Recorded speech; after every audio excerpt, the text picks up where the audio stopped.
Summer is winding down, so we know you're looking for things to do with the kids. You still have time to see the new exhibit at the LBJ Presidential Library. Before Peter Benchley wrote the iconic movie Jaws, he was President Johnson's speechwriter. And his journey from White House to novelist to conservationist is on display now through October 19th.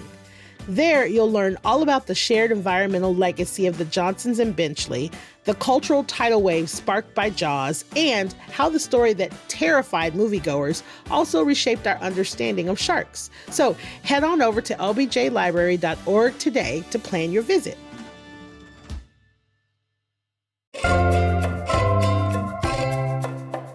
Austin City Council is about to adopt next year's budget. So today on CityCast Austin, we called in our City Hall expert to break things down. We're talking about the $33.4 million deficit, the city manager's base budget, and the tax rate election that is absolutely coming our way.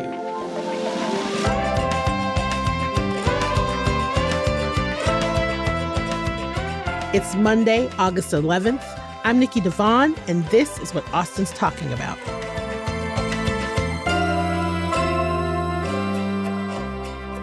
Okay, y'all, so before we get to today's conversation, I'm wondering if you will gift me 7 minutes of your time. Now, I know I be asking y'all for favors, but I'm hoping, because I'm so cute, you're okay with it. CityCast is doing our annual listener survey, and it would really, really help us out if you took it. Now, if you took it last year, thank you, but we would love it if you took it again. We want to know how we're doing. Plus, when you take the survey, you'll be eligible to win a $250 Visa gift card and CityCast Austin swag. So please go to citycast.fm/survey to take our survey. We really, really want to hear from you. And I promise y'all, it is really only 7 minutes long. We timed it. Again, that is citycast.fm/survey. Hello, I am here today with Amy Stansberry, editor-in-chief at the Austin Comment. What is up, Amy? Welcome back. Hi, good to see you. So right now is a couple of days before the Austin City Council members vote on the official budget. And so I want to talk about three things, kind of overarching things that people need to know about this year's budget. We're going to talk about the deficit, the base budget, and the fact that Austin is headed for a tax rate increase, or TRE. My first question before we get into that, do you think there are going to be any surprises? I do not think so at this point, and we'll talk about it more, but I do think it is feeling inevitable that there will be some sort of a tax rate election. Okay, so let's start off the top. Let's talk about the deficit. Yes. $33 million. Let's get into it. Tell me all about it. Yeah. So this is something we kind of knew about coming in. So, city staff warned city council about this back in the spring, that this was coming. So everyone was kind of aware of it, but it is a $33.4 million deficit that we were facing. And so basically city staff point to three main things or drivers of this. One is low sales tax revenue.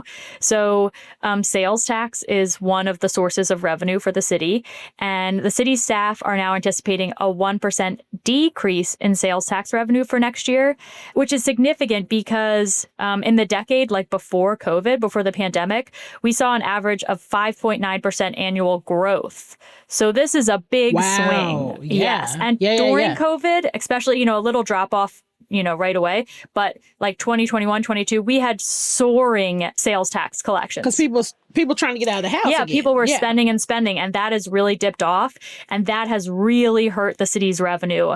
It's becoming more apparent that we had been balancing our budget on really good sales tax returns. And that is starting to level out on us. So that's a big one. The next one is this 3.5% cap.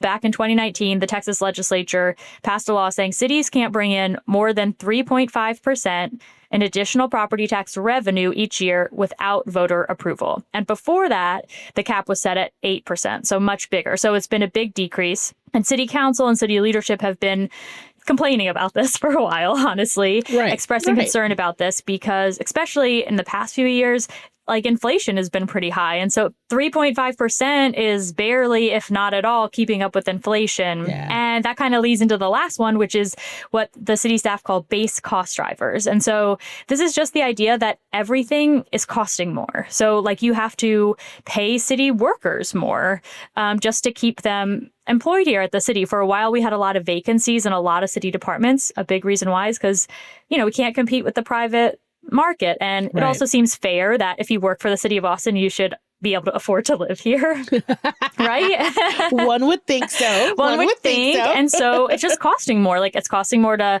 pay for the employees. We had some big public safety contracts were signed that were expensive as well. Even things like retirement, health insurance, all these things just keep costing more money. And so all of this is leading to like a structural imbalance in our city's budget. And so that's what makes this deficit particularly stressful, is that this is likely not a one-time thing where it's like, oh, this happened this year. There was an emergency or a disaster that led to this. It's more like this is kind of what we're looking at unless sales tax bails us out. Right. So they're saying evidently it's here to stay. We're having deficits for the next 5 years. Is that correct? Yeah, because what they're looking at is they're seeing that our revenues are supposed to grow at about 3.2%, while expenditures are growing at about 3.8%. And so that's bad. Wow, so there are ways to balance the budget, but that means cuts. But they're thinking that by fiscal year 2029, 2030, we might be looking at a $46 million deficit. And speaking of which, right? So City Manager Broadnax presented a balanced budget to your point, with a lot of cuts, right? Like he worked really hard on it. And actually, I found out something recently that I did not know. He comes from finance. Like, I guess his background is in finance. The man knows what he's talking about. So he came up with this balanced budget with a lot of cuts. Let's get into his balanced budget. Yes. Poor city manager, it's his job. He must present a balanced budget. He has to. He has to. That's just the rule. So that means if we're facing a deficit, like cuts will be included in that budget. That is his job, is to present city council with a balanced budget. And so then city council gets to edit it. So that's what happened. He presents a balanced budget, and he was able to balance the budget by doing two big things. We're withdrawing $14.1 million from our reserve account to help balance the budget this year. So our reserves are kind of like a savings account, like you or I would have in case of emergency fund, basically. And we can draw from it. There's money in there, but you can't do it every year, right? So where does that reserve money come from, though? We save that every year. So we put it aside. We put it aside for rainy days, basically. Okay, rainy day fund. Got it. Yeah. So we kind of keep it aside for also for in case of emergencies. Like sometimes, you never know what comes up. So you want to keep a reserve. And so that is like sound policy. And some people aren't super pleased with us using it at all this year because we're not really in an emergency. It's not like we got hit with a hurricane or a pandemic or something like that. We're just short on money. We're just broke. Right. Would that type of money be used for something like flood relief? We just came out of the floods. Is that where that money would come from? Or we're not, we're talking about apples and oranges? It's a little confusing because the city has like a few different reserve funds, but got it. Like on whole, one of the big reasons cities do have reserve funds is for like severe economic downturns. And also there's also kind of a reserve fund that is used for emergencies. So if there is a flood and we have to respond, that we have the cash on hand to respond to that, to hire the trucks, to do whatever. But then usually we get reimbursed by the federal government. Oh, that's right. Yes. Now, who knows if that will continue to happen, because right now we already are having some FEMA requests that haven't been paid off. And so that's another concern, that some of that is changing a little bit. Traditionally, I think city governments could really rely on FEMA reimbursing them and refilling some of those reserves. But big picture, this is kind of what we're looking at. But he said, okay, we'll take 14.1 million. I think that's doable and we'll replenish it. And then he said, we still need to make about $19 million in cuts in order to fill in the gap. And so those cuts are coming from, the big sources are a reduction in APD's overtime budget. which is coming from a little bit of shifting in their staffing. So the police chief made an announcement that she was actually going to kind of pull some people who were on some specialty units who weren't on patrol, but could be technically, and pull them onto patrol to cut overtime and also just to get more people on patrol. And then the other one is also a cut in the fire department's overtime budget, which has been far more controversial than the APD cut. Yeah. Yeah, you've probably heard about this. Yes. Yeah, we've talked a little bit about this. Yeah. And so this is the idea, again, in order to cut overtime, you have to change your staffing models. Because basically with these two public safety departments, the reason why their overtime budgets can get high is because unlike maybe if you're an office worker or something, which is a very important job, but it's okay if you miss a day, right? It's like nothing terrible happens. Yeah.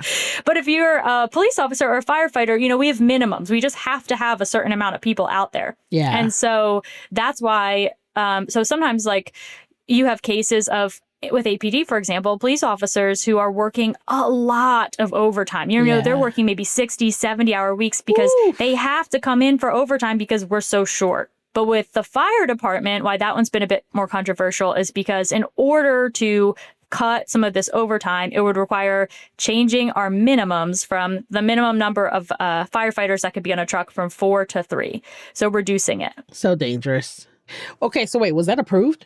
No. Okay. And who knows what will happen, but that is one that has received a lot of pushback. And I think I've seen many council members say that they don't support that. So I love to talk about this stuff. A good example of the public got angry, the firefighters union got angry, and I think they were really able to sway the opinions of council. So like that was effective pushback and the public getting involved. They can be responsive sometimes. Like that was serious and people took notice. Yeah.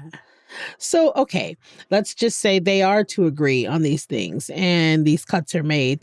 The cuts will hit hardest in 2027. Why is that? Basically, as we talked about, we have the structural imbalance with our budget. So the deficit would be expected to be even higher next year. So they'll have to make even more cuts. So this year, the city manager was able to present this budget that, yes, there are some controversial elements of it, but they're not making major cuts to like existence of programs, right?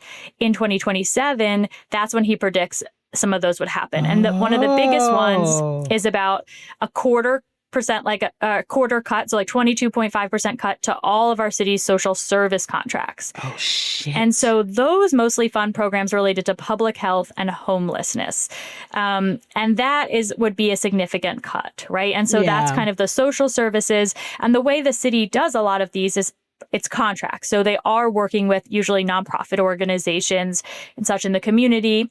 The city manager also didn't want to make those cuts immediately because he wanted time to be able to talk to those nonprofits and warn them that this was coming because it'll be a significant impact to their budget. Maybe they could fundraise, to make up for it, but who knows? But I think he wanted to at least give them a year of lead time if we were to make these cuts and say, hey, like this is going to be gone. Bad. Yeah. Mm-hmm. So we're kind of in a cautionary tale place right now. It's like, okay, so here's what we're trying to do to make sure that we're not even in an even worse position in 2027. It's going to be bad regardless. Yeah. But we should make these cuts now, and then it won't be as bad in 2027. But if we don't... Well, I think it's like, it will be bad in 2027, regardless if we make the cuts now.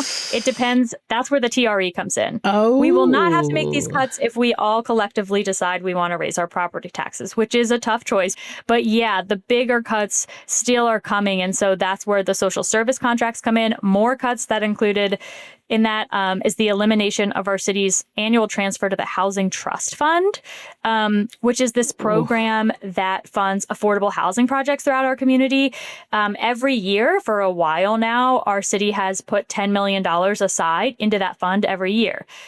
Starting next year, the city manager's like, we couldn't really afford to do that anymore. And that program pays for things like emergency rental assistance, which is a program that really helps prevent people from falling into homelessness. It's a program that if you're a family, a low-income family, and someone gets hurt or sick and they have to miss work, and that means they're about to be evicted, right? Because they've fallen a month behind on their rent. The city can come in along with, they also have some legal help to prevent that person from getting evicted, cover their rent for a month or two until they're back on their feet. Programs like that are what's funded by the Housing Trust Fund. So all of that'll be gone. That would be cut unless we found another source or changed up. We cut something else instead. Like, this is just sort of what the city manager put out there is like, here's where we could get that money. Yeah. Either way, it's like when you're in this cut space, you're picking, like, if we decide, for example, we're not going to make those cuts to the fire department over time, we think that's, not something we can accept, which several council members have said. That means you have to cut something else. You know, cut somewhere. You got to cut somewhere. Some's got to get cut. Yeah. Oh my God, this feels so dire in a way that it hasn't felt dire to me before, or maybe I've just been under a rock. But like, this feels especially bad. It feels like we're in an especially tough spot this year. Like, we're really broke. For lack of a better way to say it. You know what I mean? Yeah, I mean, it's interesting because we also have the most amount of money we've ever had, right? It's like, but we also are a way bigger city. And I think that's like the stress we're feeling is that as our city grows, like, for example, we've had to build several new fire stations, in parts of town that have really started to grow. And then that means we have to staff those fire stations forever, right? Like, and that cost a lot of money. And same thing with, we've been adding parks, right? As our city grows, we add parkland. Great. Then we have to pay people to mow the lawn and pick up the trash and clean the bathrooms. And all of a sudden, like, our growth, it really starts to cost money.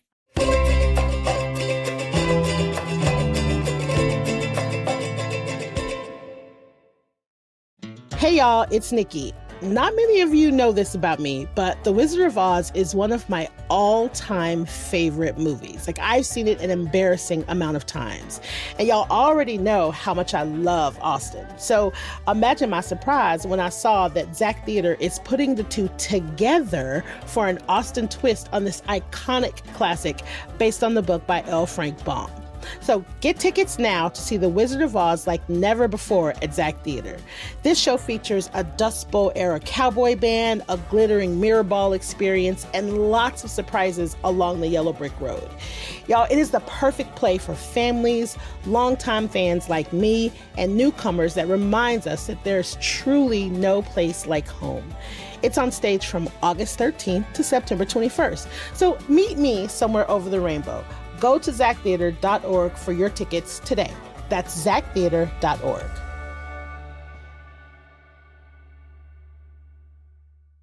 Step into the conversation shaping Texas's future at the Texas Tribune Festival.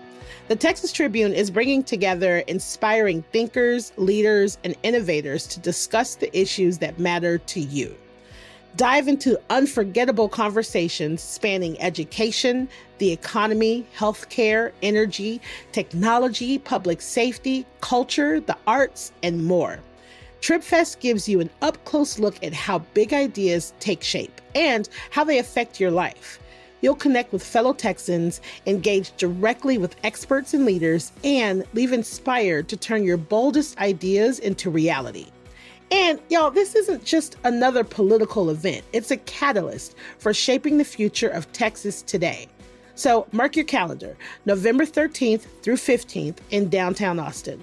Get info and tickets at tribfest.org.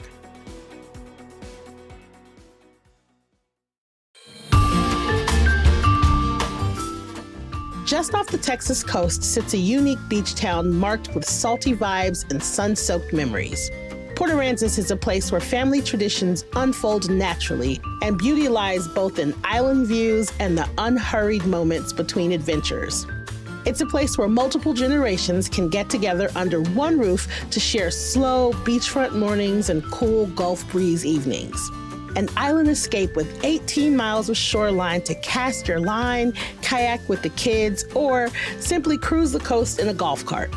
One visit, and you'll see why generations of Texans have anchored their traditions to the island life. Start your new favorite family tradition in Port Aransas, Texas.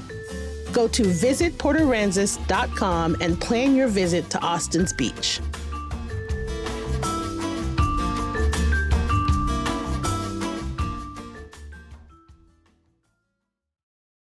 Austin goes hard for our parks. We love our parks. We want our parks to be clean. We want them to be safe.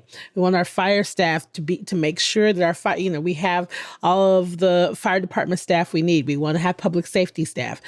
But I think that what we forget is, yeah, honey, you got to pay for that. I just think that as citizens, we forget that is kind of like within our realm of control. And so, totally. That kind of gets into what you said a couple of times. We're headed for like a tax rate election.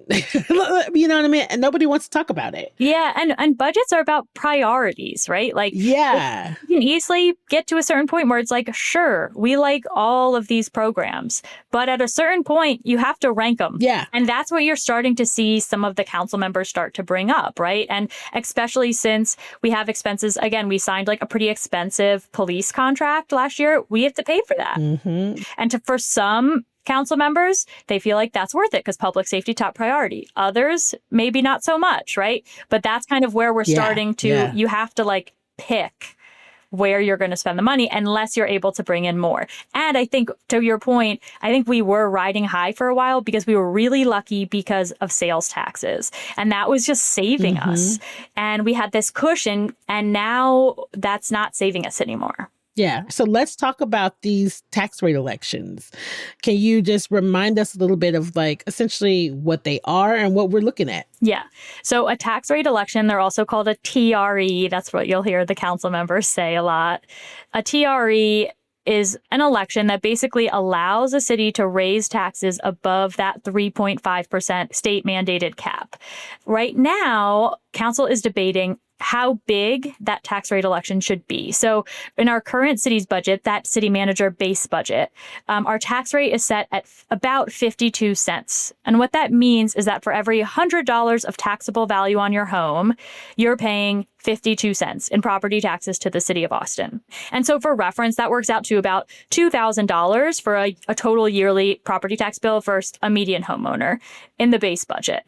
And then what city council is deciding is how many additional cents or pennies to add to that 52-cent rate, basically from 1 additional penny to 8 additional pennies. And that, of course, works out to real cost for the average, homeowner. So a 1 cent TRE would cost the average Austinite $143 more in their property tax bill compared to last year, or about $40 more than the currently proposed budget.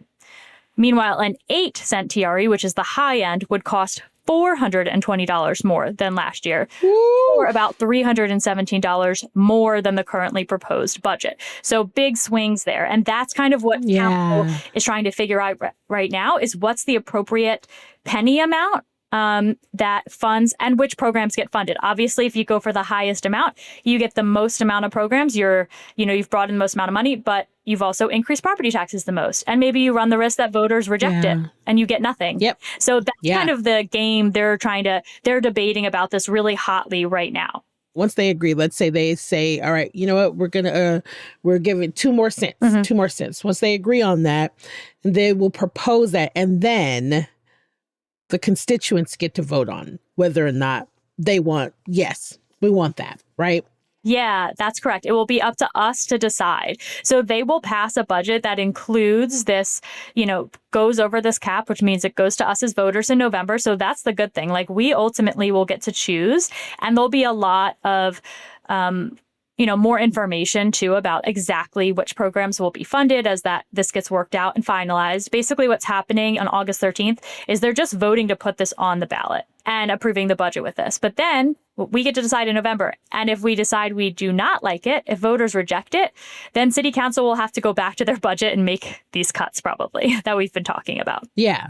Exactly. And so your tax rate election increase would fund homelessness, parks maintenance, mental health first response, public health grants that the feds have canceled. So like we're talking about like not fluff, for lack of a better way to say it. We're talking about, some pretty heavy things. I think what I'm trying to make sure that people understand is that it's not a done deal.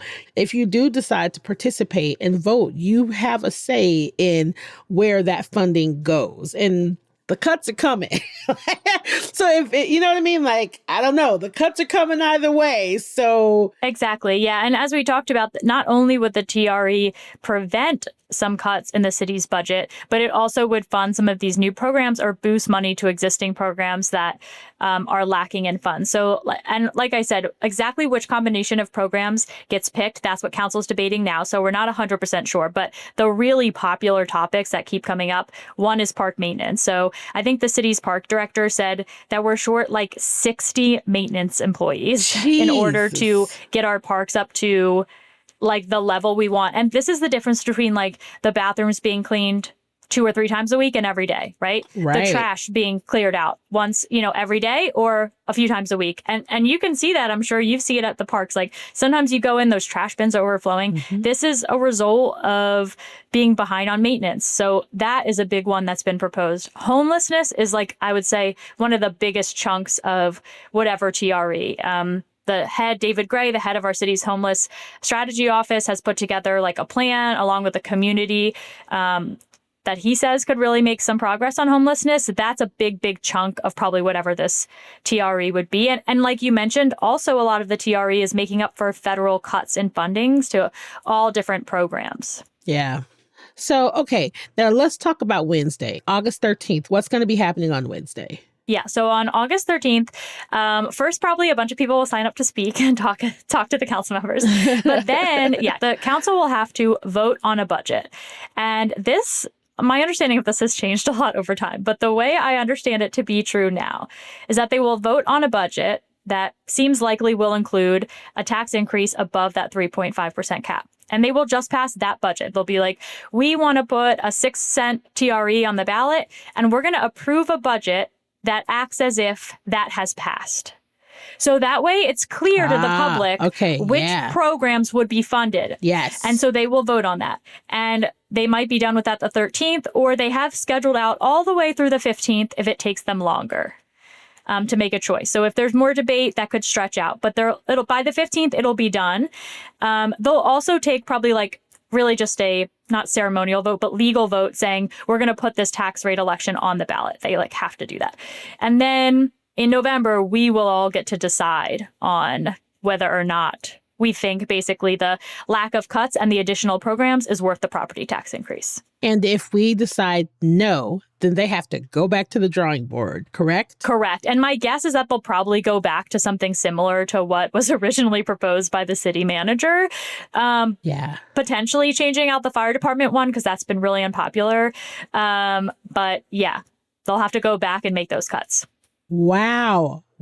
Okay. So for the rest of the city, for, us regular, everyday people, what is next? We should be watching out for this August 13th through the 15th time where you can go and speak. Y'all can go speak and let people know, let your council members know what you think. And then we should also be watching the November election. What should we be keeping our eye on? Am I missing something? No, that's definitely it. I would say that if you're someone that is maybe hyper involved in a particular issue and you want to make sure that your issue you care about gets in the TRE, then now is the time for you to pay attention, right? Maybe you're very passionate about homelessness. Maybe you even work at one of these organizations. You're probably involved right now, like calling your council member being like, I want this to be included in the TRE, right?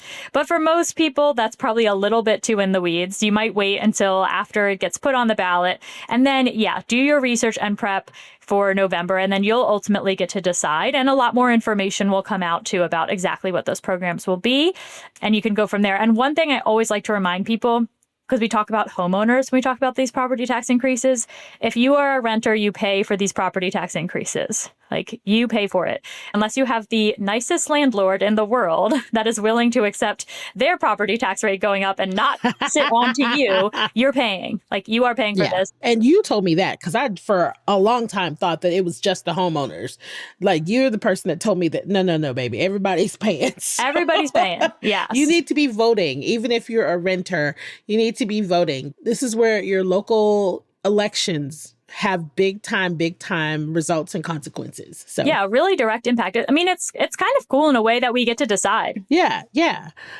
Amy, as usual, thank you so much for coming on and explaining everything to me. If you're not following Amy or the Austin Common on social media. You really need to. Like, it's so informative. It's a very, very palatable way to understand politics and what's happening in our city. It's so well done. Right back at you. I mean, I think this is the kind of stuff that this stuff is confusing, right? And I think you do the same thing. It's like you got to figure out a way to make this a little less boring for people, because it's not boring. Like, the impacts and the effect is not boring. Just the way people talk about it is boring. And I don't think it has to be. Oh, man, it's really not. It's really, really not. Amy, thank you for being here. Until next time. Thank you so much.